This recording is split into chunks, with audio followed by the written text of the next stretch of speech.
24th, I went at 2 o'clock to the emperor in his apartment.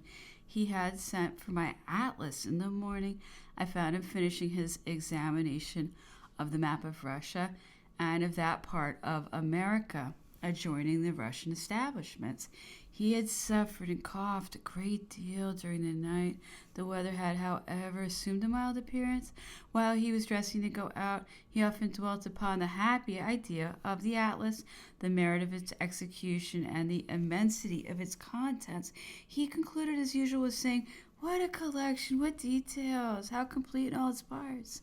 The emperor went to the garden. I told him that I had written in the morning to England and answered the letter which I had read to him 2 or 3 days ago.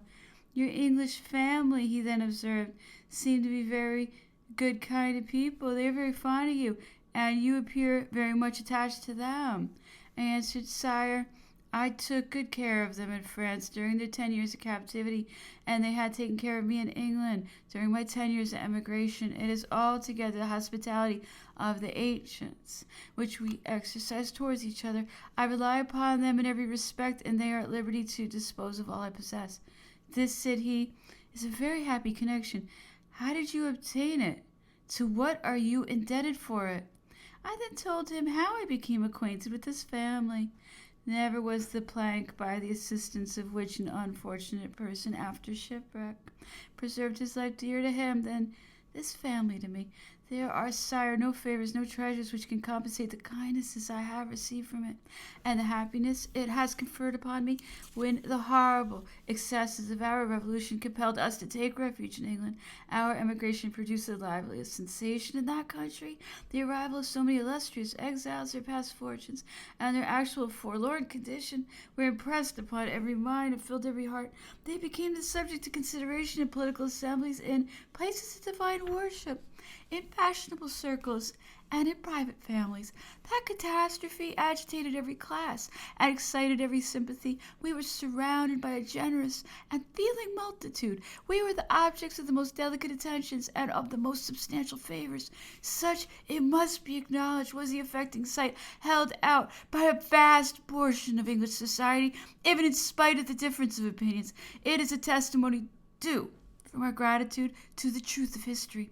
I was in at London with a cousin of my name, whose situation at the court of Versailles had enabled her to be of some service to the most distinguished persons in Europe, where she was a lady of honor to the Princess Lamballe, who was herself subintendent of the Queen's household. That turned out a fortunate circumstance for our family. My cousin experienced proofs of the greatest benevolence.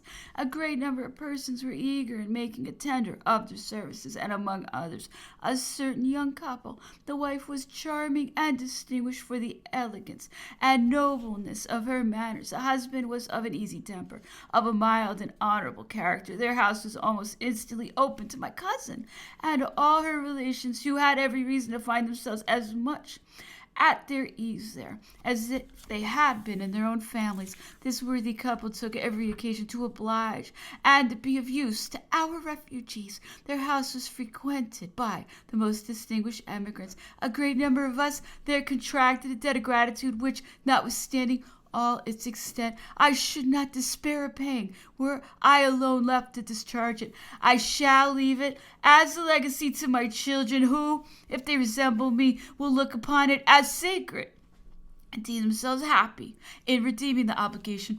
Elevation of soul and the emotions of a French heart characterized the conduct of Lady Blank. When the Prince of Condé arrived at London, was looking for a country residence, she sent me to offer him the superb mansion she possessed in the county of Durham. The prince, after hearing the particulars, having remarked that it would no doubt cost him the ransom of a king, was agreeably surprised at learning that it was presented to him by a French woman, who would, she said, consider that she had received an inestimable price should a Condé condescend to inhabit it. He went instantly to express his acknowledgment in person. This family visited Paris after the peace of Amiens, and it was in its bosom and through its protection that I was enabled a few days sooner to breathe the air of my country. I was exempted through its means from the tedious and painful formalities required for me by the act of amnesty on the frontier, and I felt it my duty to provide for their accommodation in Paris with much more facility and less inconvenience than they could have done themselves. I had also the happiness when the measure for detaining the English residents was carried into effect, and this family was placed among the number of alleviating in my turn their condition and becoming their security. We were at length separated by time and circumstances, but they have lost nothing in my recollection, and the needle is less constant to the pole and less faithful in its guidance than are my thoughts and my gratitude with respect to those good and valuable friends. Such, sire, is what your majesty is pleased to call my English family.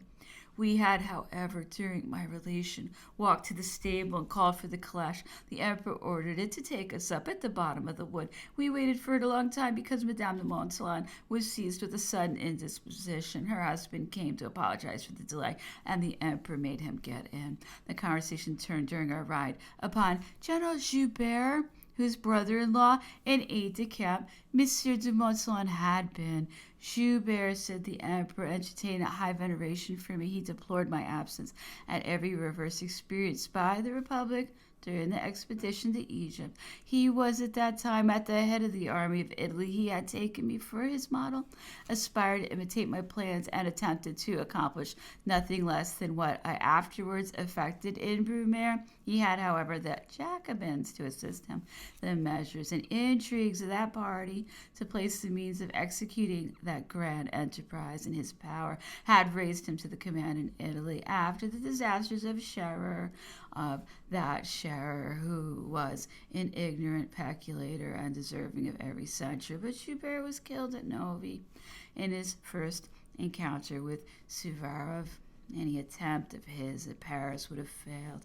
He had not yet acquired a sufficient degree of glory, of consistency, and maturity. He was by nature calculated for all these acquirements, but at that moment he was not adequately formed. He was still too young, and the enterprise was then beyond his ability. The following is the general's portrait drawn by the emperor for his campaigns of Italy, of which I have recovered the sketch. Joubert was born in the departments of the Aisne in ancient Bressa, had gone through a course of studies for the bar. He was introduced by the Revolution to turn his thoughts to the military art. He served in the army of Italy and was there promoted to the rank of general of brigade. He was tall and thin and seemed naturally of a feeble constitution, but he had exercised it by severe fatigues in the Alps and had inured it to hardship. He was intrepid, vigilant, extremely active, and marched always at the head of his columns. He was made general in the room of Vaubois, whose corps d'armée he commanded. He gained a great deal of honor in the campaign of Loben, commanding the left wing, which he led to effect a junction with the main body of the army from the mountains of the Tyrol through the defiles of the Puttersal. He was very warmly attached to Napoleon, who entrusted him with the presentation of the law standards having been taken by the army of Italy to the Directory. Having remained at Paris during the campaign of Egypt, he married the daughter of the Senator Semonville, who afterwards became the wife of General MacDonald. That marriage involved him in the intrigues of the Ménage and got him appointed commander-in-chief of the army of Italy after Scherer's defeat. He was killed at the Battle of Novi. He might have acquired great celebrity. The emperor was only able to take one round. He found himself too much fatigued and was far from being well. At 8:30, the emperor ordered me to be called. He told me he had been obliged to take a bath and thought he was a little feverish. He felt he had suddenly caught cold, but he no longer coughed since he was in the bath. He continued for a long time in the water. He dined in it, and a small table was laid for me at the side of it. The emperor reverted to the history of Russia. Had Peter the Great, he asked, acted with wisdom in founding a capital at Petersburg at so vast an expense? Would not the result have been greater had he expended all his money at Moscow? What was his object? Had he accomplished it? I replied, if Peter had remained at Moscow, his nation would have continued Muscovite, a people altogether Asiatic. It was necessary that it should be displaced for its reform and alteration. He had therefore selected a position on the very frontiers wrested from the enemy, and in founding his capital and accumulating all his strength, he rendered it invulnerable. He connected himself with European society. He established his power in the Baltic Sea, by which he could with ease prevent his natural enemies, the Poles and Swedes, from forming alliances when they stood in need of them with the nations situated behind them. The emperor said he was not altogether satisfied with these reasons. However it may be observed, Moscow has disappeared, and who can compute the wealth that has been swallowed up there? Let us contemplate Paris, with the accumulation of centuries of works and of industry, had its capital for the 1,400 years it has existed, increased but 1,000,000 a year. What sums? Let us connect with that the warehouses, the furniture, the union of sciences and the arts, the complete establishments of trade and commerce. And this is the picture of Moscow, and yet all that vanished in an instant. What a catastrophe! Does not the bare idea of it make one shudder? I do not think it could be reestablished at the expense of 2,000 millions. He expatiated at great length on all these events and let a word escape him which was too characteristic not to be specially noted down by me. The name of Rostopchin having been pronounced, I presume to remark that the color of that time given to his patriotic action had very much surprised me, for he had interested me instead of exciting my indignation, and even much more that I had envied him, to which the emperor replied with singular vivacity, with a kind of contraction which betrayed vexation. If many at Paris had been capable of reading and feeling it in that way, believe me, should have applauded it, but I had no choice left me. Resuming the subject of Moscow, he said, never with all the powers of poetry have the fictions of the burning of Troy equaled the reality of that of Moscow. The city was of wood, the wind was violent, all the pumps had been carried off. It was literally an ocean of fire. Nothing had been saved from it. Our march was so rapid, our entrance so sudden. We found even diamonds on the women's toilets that had fled so precipitately. They wrote to us in a short time afterwards that they had sought to escape from the first burst of a dangerous soldiery, that they recommended their property to the generosity of the conquerors. It would not fail to reappear in the course of a few days to solicit their kindness and testify their gratitude. The population was far from having plotted that atrocity. Even they themselves delivered up to us 300 or 400 criminals escaped from prison who had executed it. But sire, may I presume to ask if Moscow had not been burned? Did not your majesty intend to establish your quarters there? Certainly, answered the emperor, and I should then have held up the singular spectacle of an army wintering in the midst of a hostile nation, pressing upon it from all points. It would have been the ship caught in the ice. You would have been in France without any intelligence from me for several months, but you would have remained quiet. You would have acted wisely. Cambyses would, as usual, have conducted affairs in my name, and all would have been as orderly as if I had been present. The winter in Russia would have weighed heavy on everyone. The torpor would have been general. The spring would have revived for all the world. All would have been at once on their legs, and it is well known that the French are as nimble as any others. On the first appearance of fine weather, I should have marched against the enemy. I should have beaten them. I should have been master of their empire. Alexander, be assured, would not have suffered me to proceed so far. He would have agreed to all the conditions which I might have dictated, and France would then have begun to enjoy all her advantages. And truly my success depended upon a mere trifle, for I had undertaken the expedition to fight against armed men, not against nature and the violence of her wrath. I defeated armies, but I could not conquer the flames, the frost, stupefaction and death. I was forced to yield to fate, and after all, how unfortunate for France, indeed for all Europe. Peace, concluded at Moscow, would have fulfilled and wound up my hostile expeditions. It would have been, with respect to the grand cause, the term of casualties and the commencement of security. A new horizon, new undertakings would have unfolded themselves, adapted in every respect to the well-being and prosperity of all. The foundation the European system would have been laid, and my only remaining task would have been its organization. Satisfied on these grand points and everywhere at peace, I should have also had my Congress and my Holy Alliance. These are plans which were stolen from me in that assembly of all the sovereigns. We should have discussed our interest in a family way and settled our accounts with the people as a clerk does with his master. The cause of the age was victorious. The revolution accomplished. The only point in question was to reconcile it with what it had not destroyed. But that task belonged to me.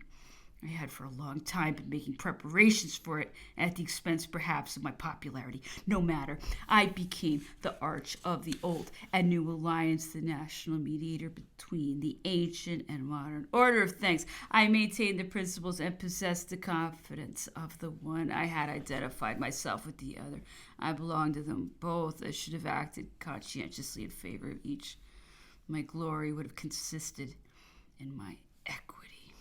And after having enumerated what he would have proposed between sovereign and between sovereigns and their people, he continued, powerful as we were, all that we might have conceded would have appeared grand. It would have gained us the gratitude of the people. At present, what they may extort will never seem enough to them, and they will be uniformly distrustful and discontented. He next took a review of what would have proposed for the prosperity, the interests, the enjoyments, and the well-being of the European Confederacy. He wished to establish the same principles, the same system everywhere, a European code, a court of European appeal with full powers to redress all wrong decisions, as our redresses at home, those of our tribunals, money the same value but with different coins, the same weights, the same measures, the same laws. Europe would soon in that manner, he said, have really been but the same people, and everyone who traveled would have everywhere found himself in one common country. He would have required that all the rivers should be navigable and common, that the seas should be thrown open, that the great standing armies should in future be reduced to the single establishment of a guard for the sovereign. In fine, a crowd of ideas fell from him, the greater part of which were new, some of the simplest nature, others altogether sublime, relative to the different political, civil, and legislative branches, to religion, to the arts, and commerce. They embraced every subject. He concluded on my return to France, in the bosom of my country, at once great, powerful, magnificent, at peace, and glorious. I would have proclaimed the immutability of boundaries, all future wars purely defensive, all new aggrandizement anti-national. I would have associated my son with the empire. My dictatorship would have terminated, and his constitutional reign commenced. Paris would have been the capital of the world, and the French the envy of nations. My leisure in my old age would have been consecrated in company with the Empress, and during the royal apprenticeship of my son, and visiting with my own horses like a plain country couple every corner of the empire, in receiving complaints, in redressing wrongs, in founding monuments, and in doing good everywhere and by every means. These also, my dear causes, were among my dreams. The emperor conversed a great deal about the interior of Russia, of the prosperity of which he said we had no idea. He dwelt at great length upon Moscow, which had under every point of view much surprised him, and might bear a comparison with all the capitals of Europe, the great number of which it surpassed. Here, unfortunately, I can find but bare outlines of my notes, which it is impossible for me at present to fill out.